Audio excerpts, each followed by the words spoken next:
هل في رابط بين تو دو ليست عملتها وعلاقة بقت مشوهة؟ سألت نفسي السؤال ده ولقيت الإجابة في كلمة واحدة بس: الالتزام. ولما جيت بصيت حواليا لقيت إن مفهومنا عن الالتزام سواء ناحية الأشياء أو البشر بقى مشوه. الناس بقت وسط كل حاجة ماسكة موبايلاتها وبتزهق بسرعة، وعشان بتزهق ما عادش عارفة تنتج ولا عارفة تحب. بقينا بنتعامل مع أقرب الناس لينا بمنطق التاسكات كأنهم تقال على قلبنا. فالسؤال هنا: ليه الالتزام بكل صوره بقى صعب كده؟ لو جينا نحاول نبسط الفكرة اللي عايزين نتكلم عنها بأقصى شكل ممكن، فعايزين نسأل سؤال: ايه هو أبسط شكل للالتزام؟ الانتباه. طب ايه هو الانتباه؟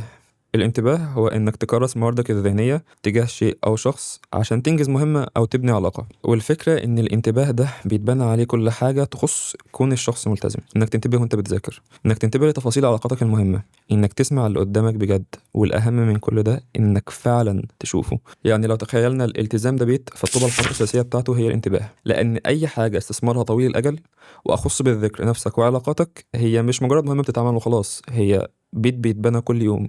والمشكلة مش في البنا بس، المشكلة بقت في الطوب نفسه كمان. من أكتر الظواهر المنتشرة الفترة دي هو ناس بتشخص نفسها ب ADHD وبتستخدم مصطلحات زي البرين روت أو هو عفن الدماغ بصورة يومية، وبتتعامل مع الموضوع ده على إنه هو عادي فور ذا ميم، يعني هزار وكده. بس الموضوع اللي الناس بتتكلم فيه عادي ده في دراسات اتعملت عنه، وفي الدراسات دي لقوا ان الناس المدمنه للشورت فورم كونتنت اللي هو زي تيك توك وانستجرام ريلز ويوتيوب شورتس وكده، يعني حصل لهم في دماغهم تغيرات تشبه او هي تغيرات بتاعه التدهور المعرفي اللي هو cognitive decline. والتدهور المعرفي ده هو بوابه الخرف، والخرف ده 100 تشخيص او اكتر، هو اكتر من 100 تشخيص، ومنهم الزهايمر. عشان تعرفوا حجم المشكله، انا هحط الاوراق البحثيه دي وملخصاتها على الشاشه، بس في حاجه بس فيهم عايز اتكلم عنها، وهي ان في عالمه اسمها ليندا ستون اخترعت او ابتكرت مصطلح انتباه جزئي مستمر.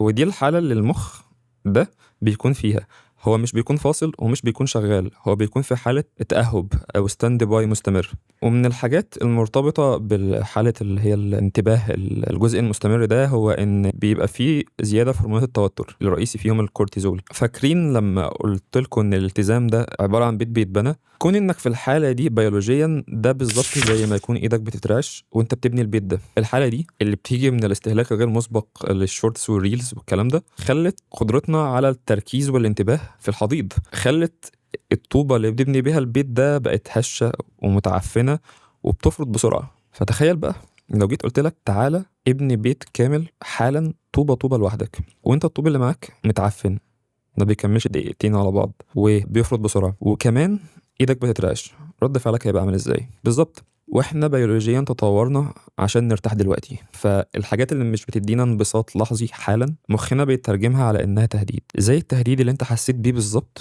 لما قلت لك تعالى نبني او ابني بيت كامل طوبة طوبة لوحدك. وهنا شعورك بيعدي بمرحلتين. المرحلة الأولى مرحلة التهديد والصدمة اللي احنا اتكلمنا عنهم، واللي هيصاحبها الحجج بقى اللي هو انا ازاي ابني بيت كامل واشيل طوبة طوبة وانا ايدي بترعش. ولما يعدي هول الصدمة هنخش على برد الملل. وسواء الملل ده انت حسيت بيه استباقيا وانت بتفكر في الموضوع قبل ما تبدأ، او حسيت بيه بالفعل بعد ما بدأت، فالنتيجة واحدة: ردك على طلب فجائي وسخيف زي ده هيفضل واحد: انا ازاي ابني بيت كامل طوبة طوبة لوحدي؟ انا كده عمري ما هخلص، بالاخص لما يكون الطوب متعفن وكل ما تحط طوبة تلاقيها بتفرط. يمكن كون انك مش هتخلص هو الفكرة. الالتزام ما بيخلص، احنا يمكن بنخلص ما يسمى بالالتزامات، بس الالتزام كقيمة او كفاليو ما بيخلصش. بس المخ مش فاهم ده، المخ عايز يرتاح، مش عايز وجع دماغ، هو عايزك تعيش وخلاص. المخ مش بيشوف ده كوقت طويل، المخ بيشوفه كوجع. وانا مش ببالغ لما اقول ان الاستجابة العصبية للملل او المجهود ده هي بالظبط نفس الاستجابة العصبية للألم البدني. ومين فينا بيبقى عايز يتألم؟ فالمخ بياخد القرار الأسهل والأسرع: الهروب.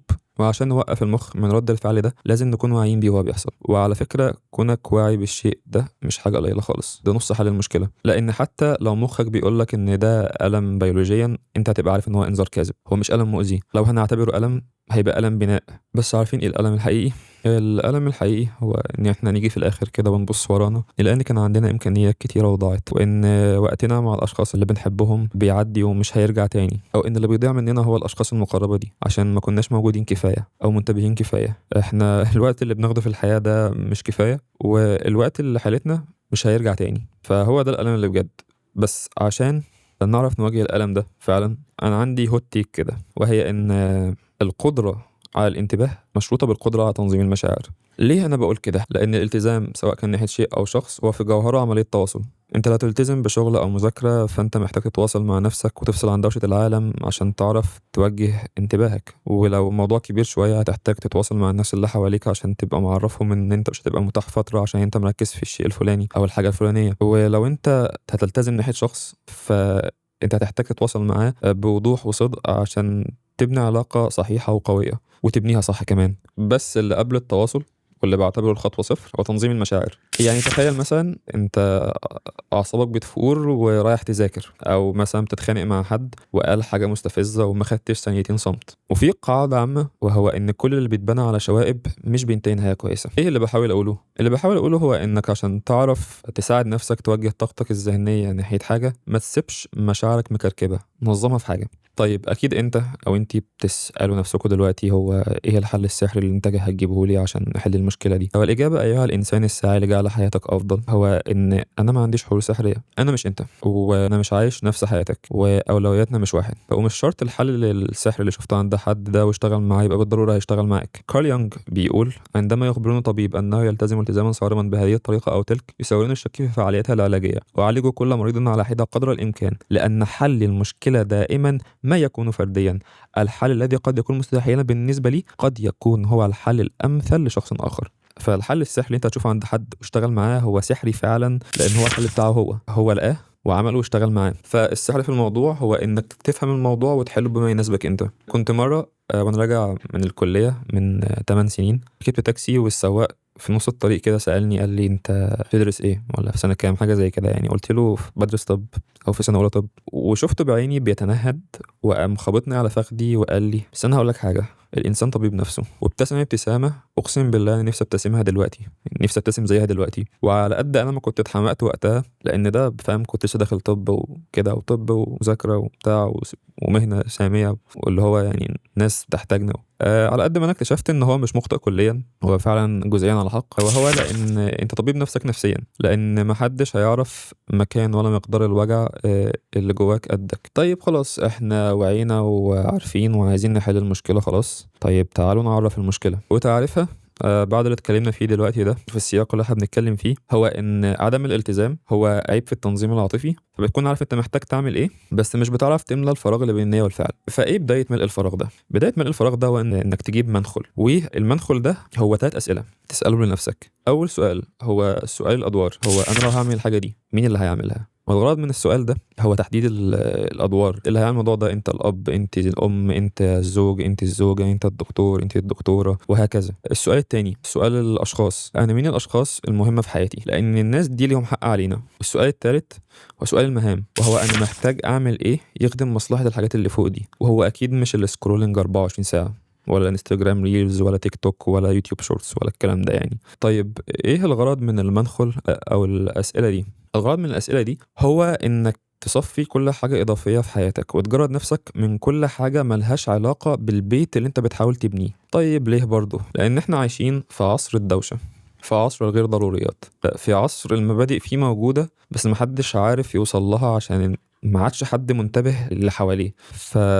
ده ضرورة انك تعرف انت مين ومين مهم بالنسبة لك ولازم تعمل ايه عشان الناس دي او عشان نفسك. ده ضرورة، ده قمة الالتزام والانتباه. طيب الادوار اللي احنا حددناها دي بعد ما نحددها احنا محتاجين نرتبها، ودي حاجه انا وقعت فيها من غير ما اقصد. ودي كانت حاجه صديق ليا نبهني ليها يعني وربنا يبارك له، يعني اني كنت متقمص دور الطب ده دكتور وكده، وكنت كل ما اقعد معاهم او مع اصحابي اتكلم فيه لدرجه ان انا نسيت ان ليا ادوار تانية مهمه. فلو انت ما وقعتش في الغلطه بتاعت انك ما تبنيش هويتك على دور واحد فما تقعش في غلطه انك تخلي الدور ده الاولويه القصوى. يعني بالبلدي غير ترتيب الادوار على حسب السياق اللي انت فيه. وجزء من انك بترتب الادوار حسب السياق اللي انت فيه غير ان هو هيساعدك انك تلتزم هو انه هيعلمك التواضع، لان تعدد الادوار لينا كبشر بيساعد في تأصيل وجودنا في الحياة. وتعدد الادوار دي سواء احنا محددينه او ورثناه او اي حد تاني حدده لنا، ده بيبقى عمود من عواميد البيت اللي احنا بنحاول نبنيه، وهو مش عبء ولا رفاهية، هو ضرورة. فاستغل الموضوع ده وما تبنيش بيتك على عمود واحد يبقى شايل الشيلة كلها ويبقى الواجهة الوحيدة اللي قدام الناس. ومن المشاهد الكليشيه اللي في الافلام والمسلسلات اللي احنا بنشوفها لما حد بيخسر كل حاجة تلاقيه بياخد قضايا انت مش عارف انا مين، انا مش عارف ايه، انا عملت ايه وسويت ايه. ما هو دي الغلطة، هو كبرياء او هوية الشخصية دي كلها كانت مبنية على الدور اليتيم ده او عمود الدور ده. ولما العمود ده عمود الدور ده اتكسر أو اتهدم أو وقع، البيت كله وقع فوق دماغه. بس أنت لو بيتك معمول من كذا عمود، لما عمود يقع أنت الدنيا مش هتطربق فوق دماغك ولا هتقع عليك، لأن بكل بساطة البيت لسه موجود موقعش. كون مش معايا حلك السحري لا يعني ان انا ما اقدرش اساعدك تلاقي السحر بتاعك، وبالفعل انا اديتك الحلول في نص الكلام. بيت الالتزام طوبته الحمراء الانتباه، والاسمنت او المونة اللي ما بين الطوب ده هي تنظيم المشاعر، وعواميد البيت هي الادوار اللي انت بتصفيها وبترتبها حسب السياق. انا مش هقولك بالظبط تعمل ايه، بس انا هقولك ازاي تعمله صح، او على الاقل ازاي حلك ما يفشلش. لما تجيب المنخل وتسأل نفسك الأسئلة دي وتبدأ تشوف نفسك، لو في حاجة محتاج تعملها دلوقتي قوم اعملها على طول، ما تستناش الساعة تيجي 7 بالظبط، اعملها حتى لو الساعة 7 الا تلت. ما تقضيش حياتك في ستاند باي عشان ما تجيش في الآخر تلاقي نفسك ايه ده انت قضيت حياتك كلها مستني حاجة تيجي. ولو بتعمل حاجة عشان حد ما تستناش الوقت المناسب، اعملها على طول. الوقت مش بيرفكت، الوقت مش مناسب، الوقت بيعدي. تاني حاجة، دور على حاجات مملة تعملها. اكتر حاجة مملة وممتعة بالنسبة لي هي القراءة. حاول تلاقي حاجة مملة وفيها نوع من انواع المجهود الذهني او التركيز عشان تعرف بيها تمرن عضلة الانتباه اللي ضمرت بسبب العصر اللي احنا فيه ده. تالت حاجة، خلي عندك نوع من انواع تو دو ليست، سواء كانت يومية او اسبوعية او الاتنين مع بعض، ويا ريت كده وانت بتكتبها تخليها معقولة في حدود المعقول. يعني انا بحب فكرة المينيمال افكتيف، اللي هو اقل حاجة ممكنة تدي اقصى قدر من النتائج. وبسط الامور، بسطها بغباء. يعني شوف لو قدامك حاجة صعبة جدا، محاضرة او درس، قسمه لأجزاء صغيرة وابدأ بالجزء ده حتى لو 5 دقايق. هتلاقي نفسك بتكسر اللي هي الدايرة أو السايكل أو اللوب بتاعت إنك مش عارف تبدأ. طب ولو هتبقى أب، وأنا آسف على كون المثال ده اكستريم شوية، بس أنا كل ما بفكر في موضوع إن أنا في يوم من الأيام ممكن أكون أب بحس بنوع من التوتر. برجع وبقول هي إيه أول وأبسط حاجة في الموضوع؟ أول وأبسط حاجة في الموضوع هو إن أنا أبقى جنب مراتي في الولادة، وقبل الولادة أكون جنبها في الحمل، وبعد ما البيبي يجي إن شاء الله بالسلامة يبقى نفكر في تاني أبسط خطوة نعملها. وزي ما هنعمل تو دو ليست، هنعمل رف المشاعر emotional shelf. فاكر في أول الفيديو لما أنا قلت لك لو عايز تساعد نفسك توجه مواردك الذهنية لحاجة، ما تسيبش مشاعرك مكركبة ونظمها في حاجة، هي الحاجة دي، هي النوتة دي. سميها يوميات، سميها جورنال، سميها ايموشنال شيلف أو رف مشاعر. هي دي أنا، لأن في كل يوم حسيت فيه بفيضان مشاعر بينهش فيا بكتب هنا. وأنا مش بكتب كل يوم، الحمد لله مش كل يوم بيحصل حاجات بتؤدي لتفاعلات داخلية عنيفة، فبكتب لما بكون محتاج.